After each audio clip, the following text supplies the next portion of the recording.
പരിശുദ്ധമായ ഖുർആനിലൂടെ അല്ലാഹു പറയുകയാണ്, മാതാവിനും പിതാവിനും നീ ഗുണം ചെയ്യണേ, ഗുണം ചെയ്യണേ. അതിൽ തന്നെ ഉമ്മയെ പ്രത്യേകമായി പരിഗണിക്കണേ. നിന്നെ 9 മാസം ഗർഭം ചുമന്നത് പ്രിയപ്പെട്ട ഉമ്മയാണ്.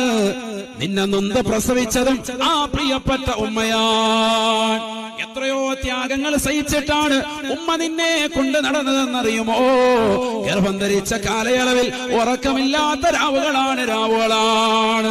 ശരീരത്തിന്റെ 22 എല്ലുകൾ ഒരേ സമയത്ത് ഒടിയുന്ന വേദനയത്രേ ഒരു പെണ്ണ് അനുഭവിക്കുന്നതായ പ്രസവേദനയെന്ന് ശാസ്ത്രലോകം വിധി എഴുതുമ്പോ അത്രയേറെ വേദനകൾ സഹിച്ചുകൊണ്ട് ഈ ലോകത്തേക്ക് പൊന്നുമോനെ പ്രസവിക്കാൻ തയ്യാറായ ഉമ്മയാണ്